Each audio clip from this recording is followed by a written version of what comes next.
The 12th of June, 1951. Pahang, Malayan Federation. Private Alfie Evans, barely 19 and 3 months out of Catterick, was on point, crawling his way through a morass of mud and rotting leaves that passed for a jungle track. The air was a physical presence, a hot, wet blanket that smothered the breath in his lungs and slicked his skin with a perpetual film of sweat. He heard the jungle's symphony, the buzz of insects, the distant cry of a gibbon, the drip of water from the canopy high above, and then, for a fraction of a second, he heard nothing at all. A dead, ringing silence. That's when the distinctive, savage crack of a Lee Enfield rifle split the air. Not the familiar, reassuring report of their own issue, but a sharper, angrier sound. 30 yards to his right, Sergeant Taff Jones, a man who'd survived the Western Desert and the Normandy Bockage, collapsed without a sound, a neat, dark hole punched clean through his Brodie helmet. No one saw a muzzle flash. No one heard the bolt cycle. There was just the shot, a man falling, and the jungle resuming its indifferent chorus as if nothing had happened. Over the next 72 hours, 6 more men from the 1st Battalion, the Green Howards, died in precisely the same way. 1 shot, 1 man down, 1 ghost in the trees. The communist terrorists, the CTs of the Malayan National Liberation Army, were bleeding them white, using the jungle as their ultimate weapon. But what these jungle phantoms could not possibly have foreseen was that their own chilling effectiveness would provoke a response so brutally disproportionate, so utterly outside the established rules of engagement, that it would change the very nature of jungle warfare forever. These were not common insurgents with rifles.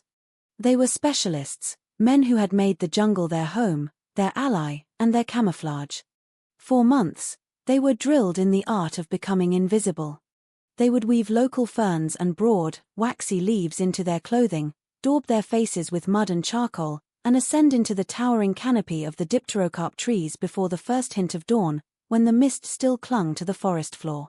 There they would remain, utterly motionless, for 8, 10, sometimes 14 hours at a stretch. Some would lash themselves to the thick branches with rattan cord, a grim precaution to ensure they wouldn't fall if sleep, or death, claimed them. Their weapon of choice was often a captured British Lee Enfield, a rifle they knew intimately, effective to 1,000 yards. But they preferred to shoot from less than 100. This wasn't for accuracy, their skill was beyond question. It was for terror. They wanted the British squaddies to hear the crack of the bullet breaking the sound barrier. They wanted them to know, with cold certainty, that death was perched in the branches just above their heads, watching, waiting. They wanted them to understand that the jungle itself was hostile, and that they were trespassers in a land that would consume them. The problem facing the British forces was as simple as it was devastating. The CT snipers were, for all practical purposes, invisible. The Malayan jungle canopy soared 100 feet or more into the humid air, a dense, interlocking world of countless trees and millions upon millions of leaves. A single man, still as a statue, draped in foliage 90 feet up, was less than a needle in a haystack. He was a single leaf among a forest of them. The Green Howards, and indeed the entire British military command, threw everything they had at the problem, clinging desperately to the established doctrines of warfare. They sent out observation teams with powerful binoculars, their eyes straining until they watered, scanning every branch and vine. They saw nothing but a wall of green. They tried suppressive fire, loosing off entire magazines from their Bren guns into suspicious-looking clusters of trees. The snipers, patient as stone, would simply wait for the storm of lead to pass, then send another single, perfect shot down into the patrol below. Hours later, the cat-and-mouse game would repeat itself. They even brought in tracker dogs, but the animals were useless. Their keen noses couldn't pick up a scent suspended 100 feet in the stagnant, humid air. In the first 3 weeks of this particularly nasty tour, CT snipers had killed over 24 men in this sector alone. But the psychological damage was far greater than the grim tally of casualties. A palpable fear began to poison the men's morale. Young national servicemen, boys who had been working in factories or on farms only a year prior, started refusing to walk on the more open tracks. Patrols that should have taken 2 hours now took 6, as squads became bogged down, paralyzed by every rustle of leaves, every snap of a twig. The commanding officer, Lieutenant Colonel Alastair Finch, a man of impeccable service record, noted in a dispatch to Kuala Lumpur that his men were developing what he termed jungle ague, a paranoia so profound that they would fire at any movement in the trees, be it bird, monkey, or falling fruit. The CTs knew this. They understood the mechanics of fear and they exploited it with surgical cruelty. They didn't always shoot to kill. Sometimes, a single shot would be aimed to shatter a man's leg. The soldier's scream of agony was the bait. They would wait, their breathing slow and controlled, for his mates to break cover and rush to his aid. Then, and only then, would the second and third shots ring out. It was psychological warfare waged with a .303 cartridge, and it was breaking them. Then, on the 18th of August, something changed. Captain Julian Croft was inspecting the defensive perimeter around their forward operating base, a muddy, sweltering clearing carved out of the jungle named Fort Brooke. He was a young captain, but the Malayan heat had already baked the youth from his face, leaving behind a taut, weary frustration. He heard the familiar, hated crack of the sniper's rifle, followed instantly by a scream and then desperate shouts for a medic. Another man down. The fourth that day. Croft stared into the impenetrable green wall of the jungle, his fists clenching and unclenching. His gaze drifted 200 yards across the clearing to where a battery of Boffa's 40mm anti-aircraft guns was dug in. 4 colossal cannons from the Royal Artillery, pointing uselessly at a sky empty of enemy planes, their crews spending most of their days cleaning them and brewing tea. They were there for air defense, a relic of a more conventional war, designed to tear Japanese Zeros or German Stukas from a sky thousands of feet high. What Captain Croft thought in that moment of incandescent rage was not doctrine. It was not strategy. It was heresy. And it would alter the course of their war. He strode over to the gun pits. "Why," he asked the air, his voice dangerously quiet, "don't we use those bloody guns on the trees?" The man in charge of the battery, Sergeant Major Ken Davies of the Royal Artillery, a veteran whose face was a roadmap of forgotten campaigns, looked at the young captain as if he'd gone completely barking mad. These were Boffa's L-60 guns. Anti-aircraft artillery. Each 40mm high-explosive shell weighed 2 pounds. They had an effective ceiling of 12,000 feet. Using one on a single man in a tree was like using a naval destroyer to go duck hunting. It was insane. It was a waste of ordnance. It was, most importantly, not what the guns were for. "Sir," Davies began, his Welsh accent thick with respectful disbelief, "with all due respect, these are precision air defense weapons. Not bloody hedge trimmers." But Croft wasn't joking. The look in his eyes was hard as granite. He pointed a trembling finger towards the sector of jungle from where the shot had come. "I want you to aim for that tall Meranti tree, Sergeant Major," he ordered, his voice now ringing with authority. "And I want you to blow that entire bloody section of canopy to kingdom come. Raise it. Level it until there is nothing left standing." The first Boffa's gun opened fire at 14:23 hours. The sound was not a crack, but a physical concussion, a deafening, hammering roar that shook the very ground. Each report from the Boffa's cannon registered at over 120 decibels, enough to cause permanent hearing damage to the unprotected ear. The gun's rate of fire was a terrifying 120 rounds per minute. In 30 seconds, the single gun had pumped 60 high-explosive shells into a 50-square-yard patch of jungle.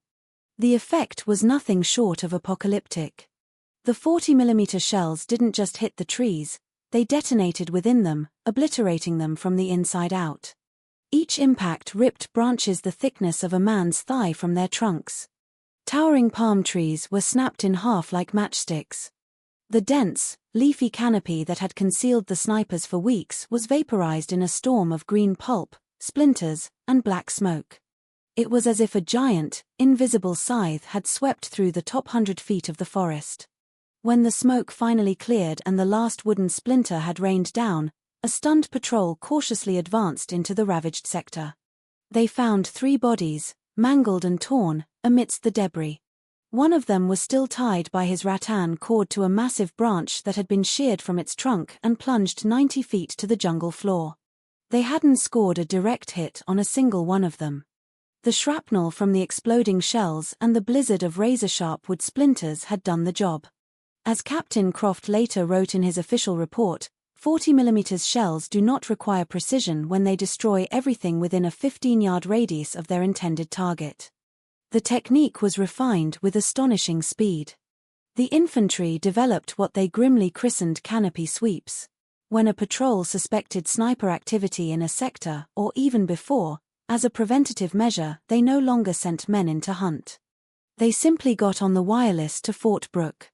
The Bofors battery would fire in a systematic, overlapping pattern.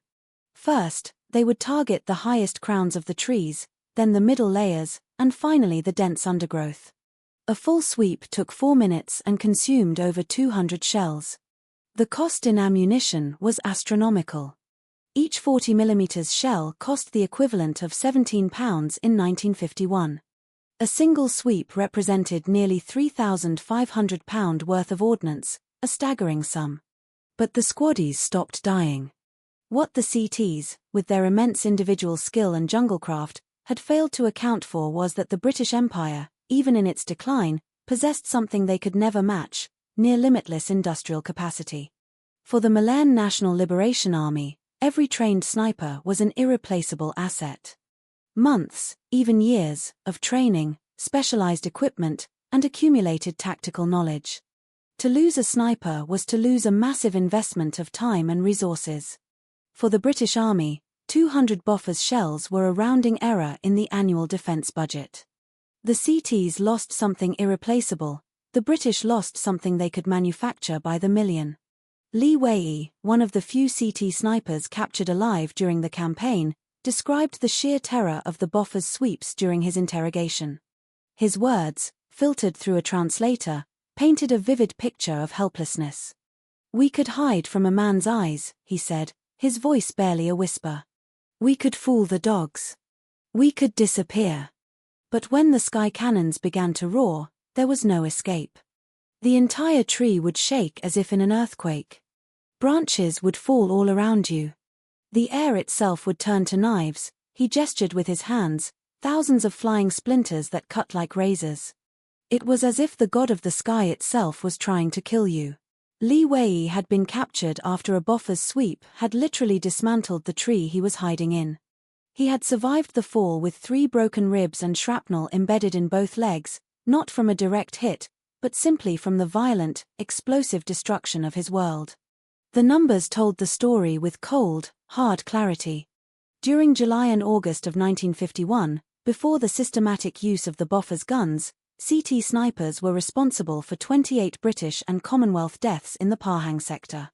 In September, after Captain Croft's desperate innovation had been implemented as standard procedure, deaths by sniper fire dropped to 7.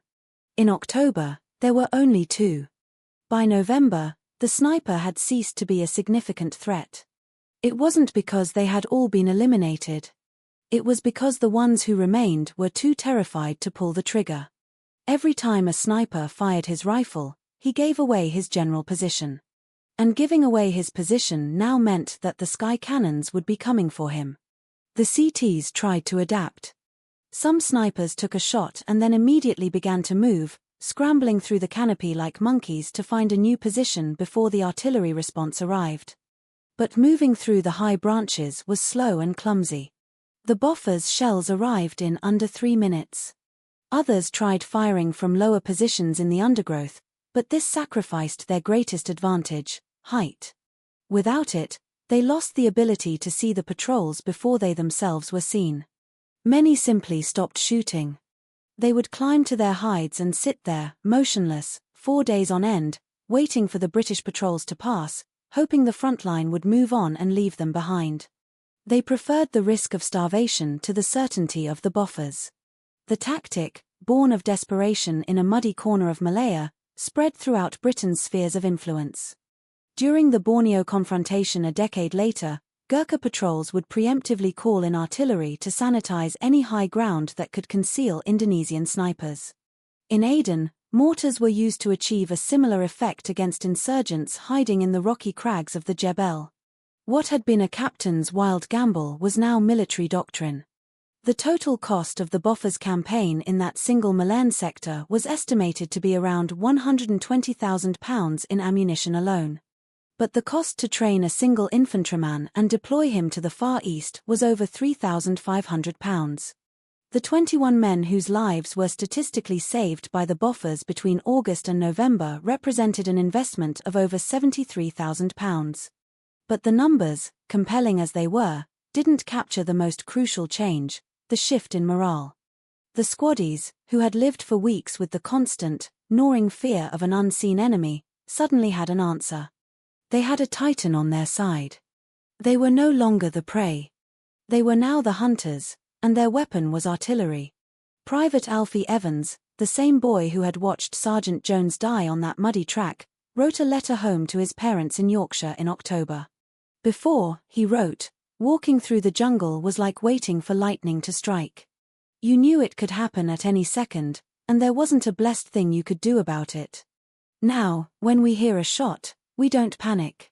We smile. Because we know what's coming next. And the best part is, so do they. What began as Captain Croft's flash of frustration became official military doctrine. The 1953 revision of the British Army's Jungle Warfare Field Manual included a specific new section on the use of air defense assets against ground targets in forested environments, citing the experiences in Malaya directly. The Bofors 40mm gun, a weapon designed to defend cities and fleets from bombers, had found a brutal second calling, turning the crowns of ancient trees into tombs for snipers. The final, bitter irony came years later, after the emergency was over. When British military historians analysed captured MNLA documents and debriefed former insurgents, they uncovered a disturbing pattern. Of the highly trained CT snipers deployed in the central Melaine states, their casualty rates were the highest of any specialist unit in the MNLA, exceeding 90%. They were more likely to die than the sappers who laid mines or the shock troops who led ambushes. The CT snipers had been too good at their job. Their very success had provoked a response so overwhelming, so technologically superior, that it had turned their low-cost, high-impact tactic into a virtual death sentence. A captured MNLA commander, interrogated in 1958, summarized the lesson with a resigned bitterness. We misjudged the British, he admitted. We thought they would answer our snipers with their own snipers. A rifleman against a rifleman. A game of skill. We could have handled that. Instead, they answered by destroying the forest itself. How do you fight an enemy who can afford to demolish the entire jungle just to kill one man? It wasn't a rhetorical question. It was the quiet admission of a devastating defeat, a defeat that had its genesis when one frustrated captain looked at an anti-aircraft